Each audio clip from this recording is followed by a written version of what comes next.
Hello students, welcome to CG Shiksha. Today we are studying the reading C section of Unit 2 and the name of chapter is Uncle Poser Hangs a Picture. आज हम लोग class 10th unit 2 का reading सी पढ़ने वाले हैं और उस chapter का नेम है Uncle Podger hangs a picture.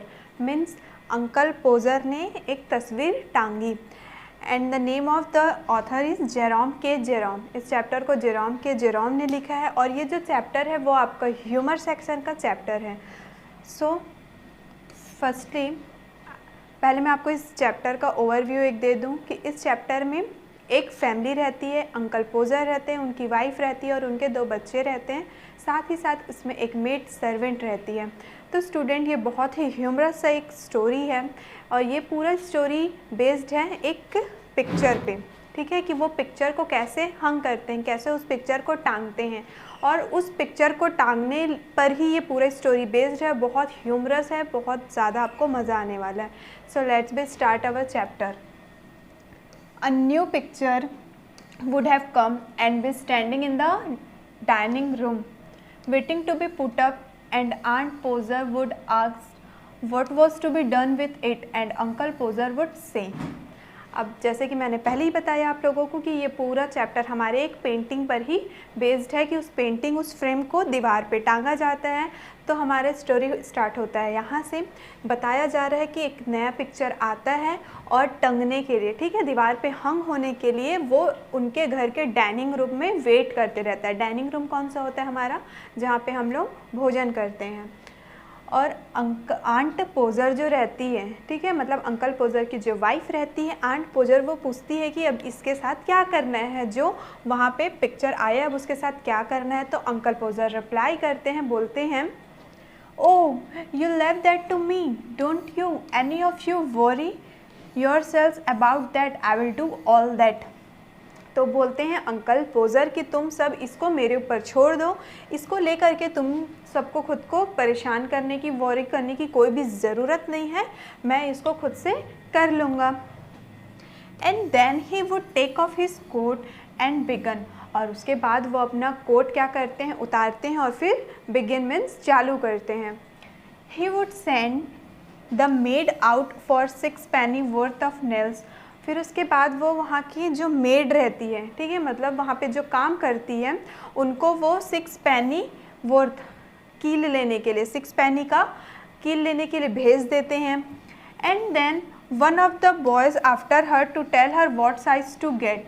और जैसे ही उस मेड को वो कील लेने के लिए भेज देते हैं, उसके पीछे पीछे एक बॉय को, एक लड़के को भी भेजते हैं ये बताने के लिए कि उनको वो कील कौन से साइज़ का, कौन से आकार का ले करके आना है.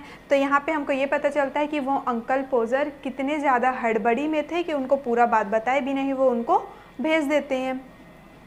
And from that he would gradually work down and start the whole house. उसके बाद वो अपना काम चालू करते हैं पूरे घर में.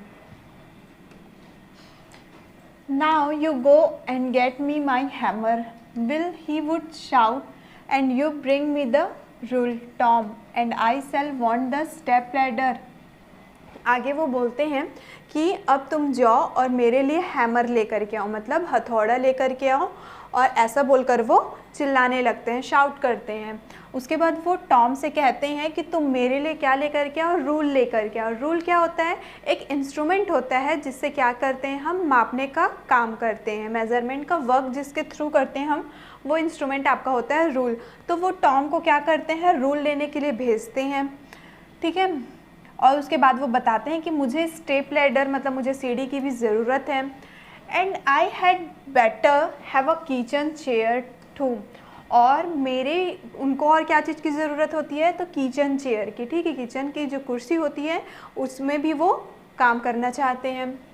And Jim you run round to mister Goggles and tell him daddy's best wishes. आगे वो बोलते हैं जिम को, ठीक है, टॉम यहाँ पे एक पर्सन का नेम है, जिम यहाँ पे एक पर्सन का नेम है. इससे पहले हमने अंकल पोजर, आंट पोजर और मेड के बारे में पढ़ा था, हमारा सारा कैरेक्टर यहाँ पे आ जाता है. उसके बाद वो जिम को कहते हैं कि तुम मिस्टर गॉगल के घर पे जाओ और बोलो कि डैडी ने तुम आपको बेस्ट विशेस दी है, ठीक है. अब यहाँ पे टॉम और जिम क्या है, अंकल पोजर के बच्चे हैं. And hopes his leg is better and will he let him have his spirit level for the evening.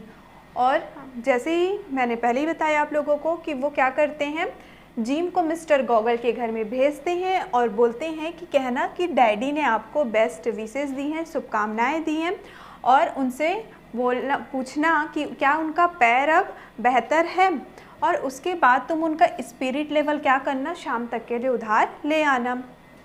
And don't you go Maria because I shall want somebody to hold the light. अब उसके बाद वो अपनी wife जिनका नाम होता है मारिया से कहते हैं कि तुम कहीं मत जाना क्योंकि मुझे लाइट दिखाने वाला भी कोई मेरे साथ चाहिए। And when the maid comes back she must go out again for a bit of picture cord. और जब वो मेड मतलब जो वो काम करने वाली थी जो बाहर गई थी कील लेने के लिए, जब वो वापस आती है तो उनको दोबारा से किसके लिए भेज दिया जाता है, कॉर्ड लेने के लिए। कॉर्ड मीन्स होता है रस्सी, रस्सी का टुकड़ा लेने के लिए उनको दोबारा से भेज दिया जाता है। And Tom, where is Tom, फिर वो चिल्लाने लगते हैं कि टॉम कहाँ है Tom, Tom you come here I shall want you to hand me up the picture. फिर वो टॉम को बोलते हैं कि तुम यहाँ आओ, मुझे इस पिक्चर को तुम पकड़ाना। अब देखते हैं आगे क्या होता है। And then he would lift up the picture and drop it. और फिर क्या होता है कि वो उसको पिक्चर पकड़ा देता है और फिर वो पिक्चर क्या होता है, ड्रॉप हो जाता है, मतलब वो पिक्चर गिर जाता है।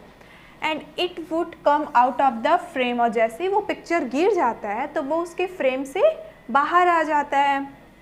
And he would try to save the glass and cut himself. अब जो अंकल पोज़र रहते हैं वो उसके ग्लास को उसके कांच को क्या करना चाहते हैं, सेव करना चाहते हैं, उसकी रक्षा करना चाहते हैं कि वो कहीं ना टूट जाए। इस चक्कर में क्या होता है कि उनके ही हाथ में कट लग जाता है, मतलब उनका ही हाथ कट जाता है। And then he would jump round the room looking for his handkerchief. और वो फिर अपने रूम में क्या करने लगते हैं, जंप करने लगते हैं, कूदने लगते हैं और अपने हैंकरचिप मीन्स अपना रुमाल ढूंढने लग जाते हैं। He could not find his handkerchief because it was in the pocket of the coat he had taken off. उनको अपना हैंकरचिप, अपना रुमाल नहीं मिलता है क्योंकि वो रुमाल उनके कोट की जेब में रहता है, पॉकेट में रहता है, जो कि वो अपना कोट उतार दिए रहते हैं। And he didn't know where he had put the coat.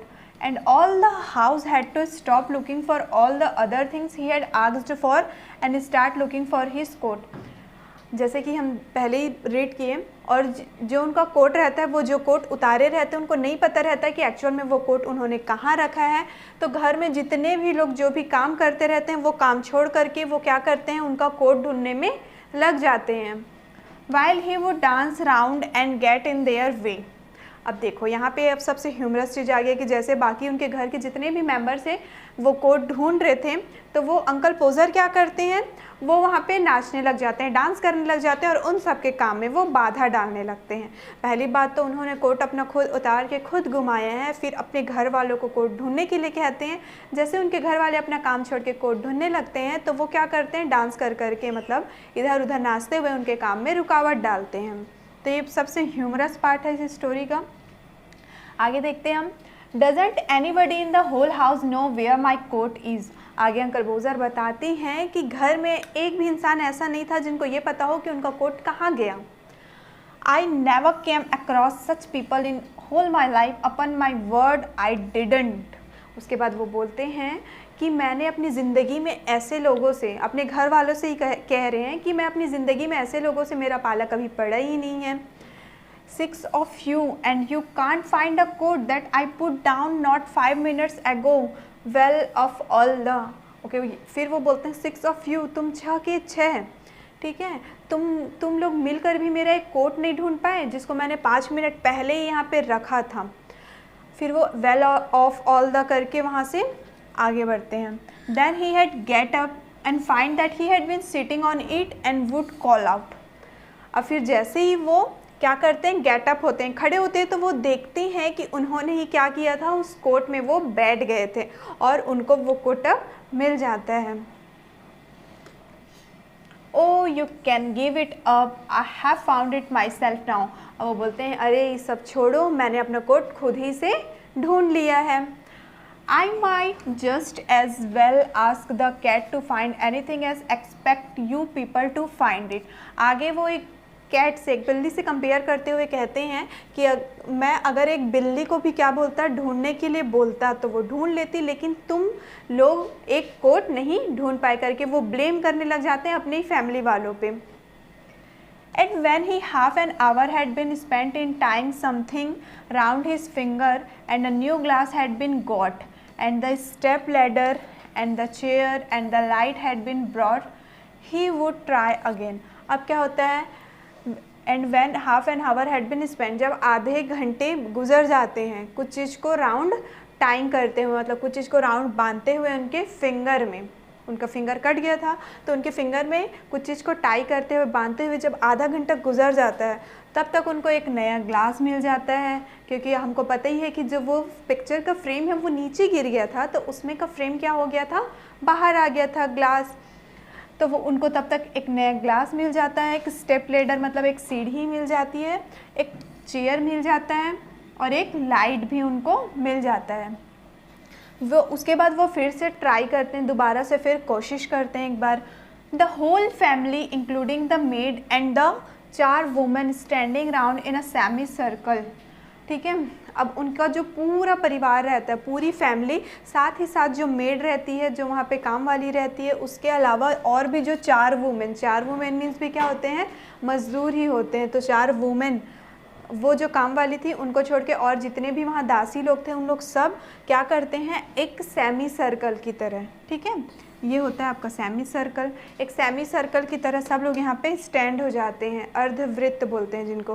तो इस आकार में सब क्या होते हैं, उनके चारों तरफ खड़े हो जाते हैं, रेडी टू हेल्प, उनकी हेल्प करने के लिए, उनकी मदद करने के लिए। 2 people would have to hold the chair and 3rd would help him to get up on it and hold him there.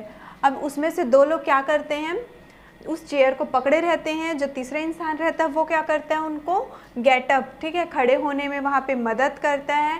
And a 4th would hand him a nail, और जो चौथा इंसान रहता है वो उनको कील देता है।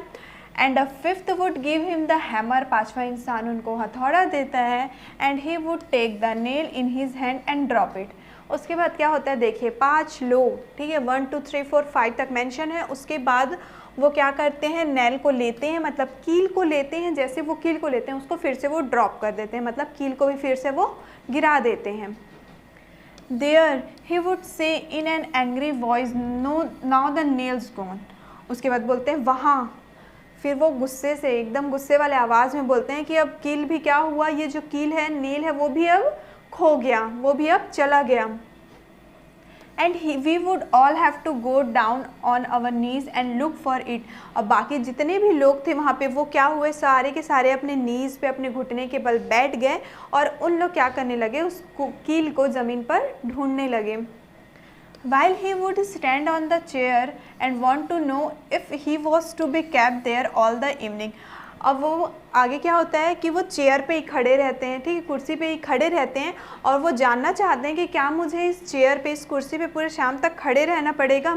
अब देखिए यहाँ पे अंकल पोजर क्या किए, उन्होंने तो पहली बात खुद ही नेल्स को, जो कील थे उसको नीचे गिरा दिया। अब उनका गिराया हुआ चीज़ वहाँ पे जितने लोग मौजूद थे, जितने लोग प्रेजेंट थे, सब लोग ढूंढने लगे और वो अंकल पोजर क्या कर रहे थे, चेयर पे ही खड़े हुए थे और खुद ही सवाल कर रहे हैं कि क्या मेरे को यहाँ पर शाम तक खड़े रहना पड़ेगा। आगे देखते हैं यहाँ, the nail would be found at last but by that time he would have lost the hammer. अब आखिर में, अंत में क्या होता है, वो सारे कील मिल जाते हैं, लेकिन तब तक क्या होता है, उनका जो हैमर रहता है, जो हथौड़ा रहता है, वो खो जाता है। मतलब एक के बाद एक, सिर्फ एक पिक्चर टांगने को लेकर के देखिए इतने सारी डिफ़िकल्टीज आ रही हैं। एक इजी सा जो वर्क है उसको अंकल पोजर कितने कॉम्प्लिकेटेड बनाते जा रहे हैं। Where is the hammer. अब वो पूछते हैं कि अब हैमर कहाँ गया, अब हथौड़ा कहाँ है।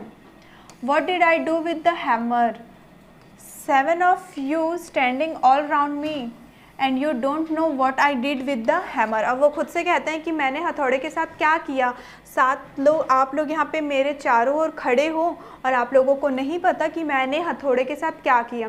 अब वो उन्होंने क्या किया है, ये वहाँ पे जो जितने लोग प्रेजेंट हैं वो इनसे पूछ रहे हैं। तो ये भी कितना ह्यूमरस है कि उनको ने खुद ने घुमाया है हथौड़ा और वो दूसरों से पूछ रहे हैं, मतलब दूसरों के ऊपर क्या कर रहे हैं, वो बार बार ब्लेमिंग कर रहे हैं। नेक्स्ट देखते हैं हम। We would find the hammer for him and then he would have lost sight of the mark he had made on the wall. अब उन लोग क्या करते हैं, सब लोग मिलके उनके लिए हथौड़ा भी ढूंढ लेते हैं जो उन्होंने घुमाया रहता है। उसके बाद वो क्या लॉस्ट कर देते हैं, क्या घुमा देते हैं, तो जो दीवार पे उन्होंने कील ठोकने के लिए जो निशान बनाया था वो निशान खो जाता है। Where the nail was to go in and each of us had to get up on the chair beside him. अब क्या होता है, अब उस दीवार पे नेल कहाँ पे जाएगा, मतलब हम उस नेल को, उस कील को अब दीवार पे कहाँ पे ठोकेंगे। अब उन लोग सब के सब क्या करते हैं, अंकल पोजर के बिसाइड में, मतलब उनके किनारे किनारे पर चेयर पे खड़े हो जाते हैं। And see if we could find it and we would each discover it in a different place. अब उसके बाद क्या होता है, उन लोग सब के सब खोजने लगते हैं, ढूंढने लगते हैं, और उन लोग सब के सब को क्या मिलता है, डिफरेंट प्लेस पे, अलग अलग जगहों में क्या मिलता है, वो निशान को उन लोग ढूंढते हैं। फॉर एग्जांपल कंसीडर करिए कि ये आपका वॉल है, यहाँ पे हमने मार्किंग किया है कि यहाँ पे हमको क्या करना है, कील को ठोकना है। अब ये वो लॉस्ट हो जाता है, उनसे गुम जाता है, तो वहाँ पे जितने लोग रहते हैं वो चेयर में सराउंडिंग में खड़े हो जाते हैं और सबको क्या मिलता है, किसी को यहाँ पे वो मार्क मिलता है, किसी को यहाँ पे, किसी को यहाँ पे, मतलब डिफरेंट प्लेसेस पे वो मार्क मिलता है। तो उनको पता नहीं चलता कि एक्चुअल में वो रियल प्लेस कहाँ है जो उन्होंने पहले मार्क किया था। आइए देखते हैं आगे क्या होता है। And he would call us all full, और अंकल पोजर रहते हैं वो उन सबको क्या कहने लग जाते हैं, फूल कहने लग जाते हैं, मूर्ख कहने लग जाते हैं। One after another and tell us to get down, वो एक के बाद सबको, एक के बाद ऐसा करते हुए सबको क्या बोलते हैं, वहाँ पे जितने भी लोग उनके सराउंडिंग में खड़े रहते हैं सबको मूर्ख कहने लग जाते हैं। उसके बाद उन सबको वो नीचे उतरने के लिए कह देते हैं। And he would take the rule and measure again, उसके बाद वो रूल को फिर से लेते हैं और दोबारा से मेज़र करने, नापने लग जाते हैं। जैसे मैंने पहले ही बताया था, रूल क्या होता है कि इंस्ट्रूमेंट होता है, मेज़रमेंट इंस्ट्रूमेंट होता है जिसके थ्रू हम लोग मेज़र करते हैं। And find that he wanted half of 31 and 3/8 inches from the corner, और फिर उनको ये पता चलता है कि कॉर्नर से, किनारे से लेकर के 31 या फिर 38 इंच में वो मार्क उन्होंने ढूंढा था। And would try to do it in his head and go mad, अब वो क्या करते हैं, उसको जो उन्होंने मेज़र किया रहता है उसको अपने हेड पे, मतलब उसको वो ओरली याद रखने की कोशिश करते हैं, फिर वो पागल हो जाते हैं।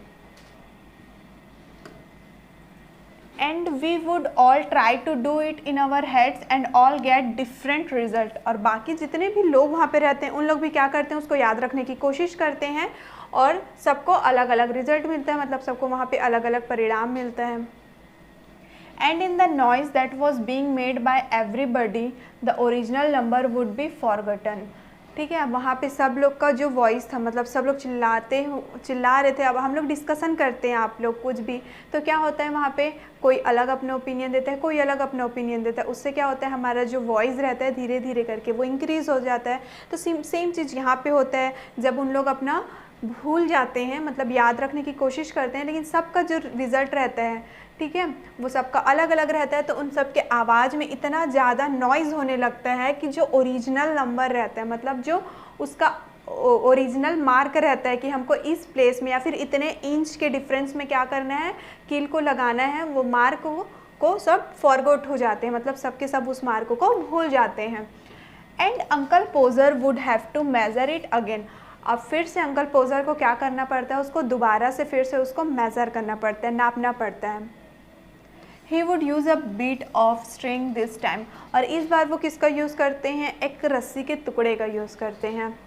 And at the critical moment when the old fool was trying to reach a spot 3 inches beyond what was possible for him reach, उसके बाद क्या होता है, जो ओल्ड फूल रहता है, ठीक है, मतलब जो ओल्ड फूल जिन्होंने कोशिश की रहता है कि उस स्पॉट तक, उस मार्क पर जहाँ पे उनको कील को लगाना है, उस मार्क तक वो पहुँच सके, तो वो क्या हो जाता है, उस मार्क तक पहुंचने के लिए वो पॉसिबल हो जाते हैं। द स्ट्रिंग वुड स्लिप, जैसे ही वो वहाँ तक पहुँचने वाले रहते हैं तो जो वो रस्सी रहती है वो स्लिप कर जाती है, फिसल जाती है।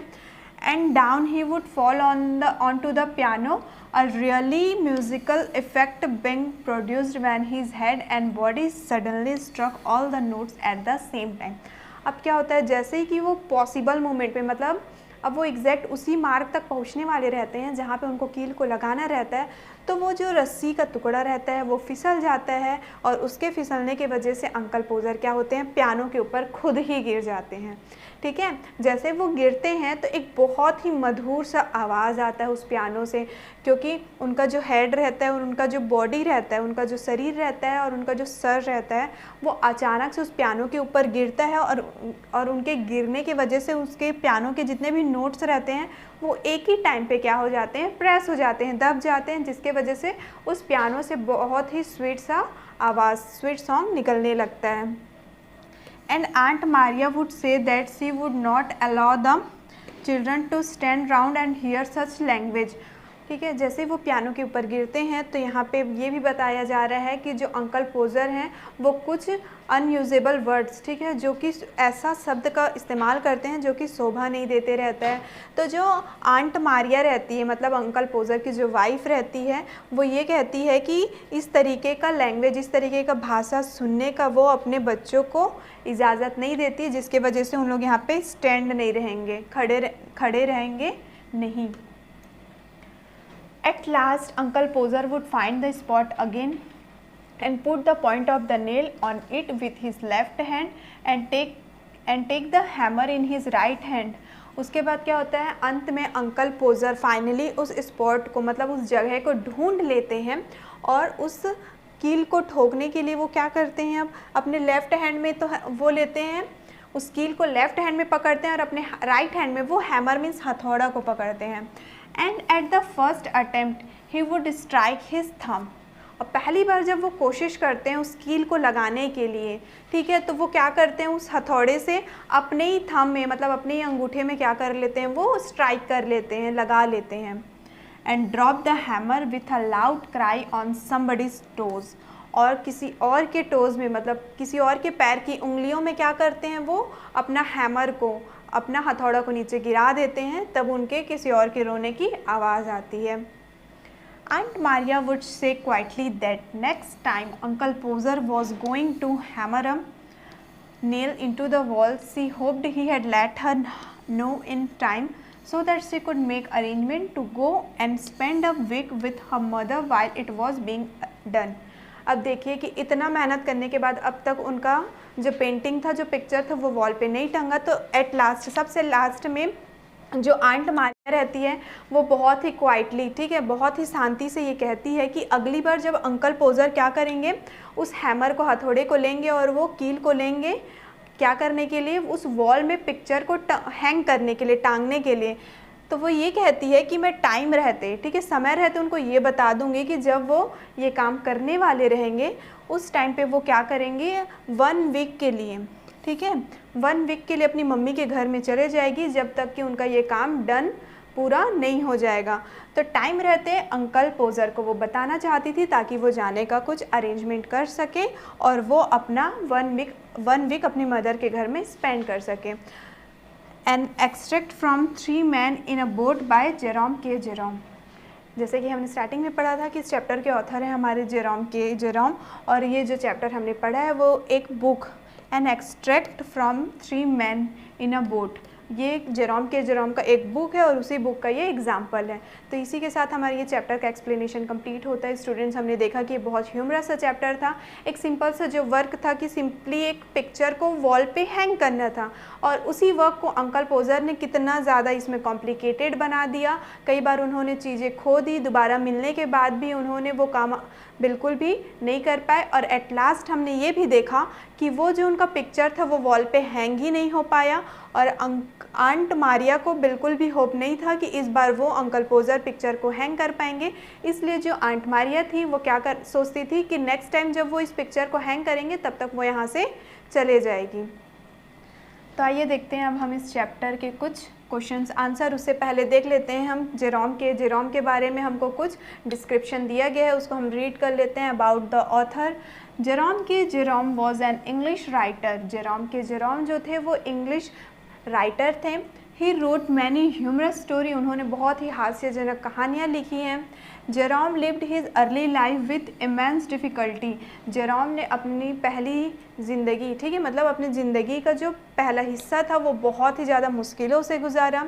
In 1888 he married Georgina and they spent some time after their wedding rowing on the Thames। ठीक है, 1888 में उनकी शादी जॉर्जिना से हुई और उनके शादी के बाद उन्होंने काफ़ी समय नौकायान में, मतलब थेम्स में नौकायान में गुजारा। Their trip inspired his most successful book three man in a boat. और उनका जो वो ट्रिप था, उनकी जो वो यात्रा थी, उनसे इंस्पायर हो गए, उनसे प्रेरित होकर उन्होंने बहुत ही एक सक्सेसफुल कामयाब किताब लिखी जिसका नाम था three man in a boat. Royalties from the book helped to improve his financial condition and since then Jerome devoted his life to writing।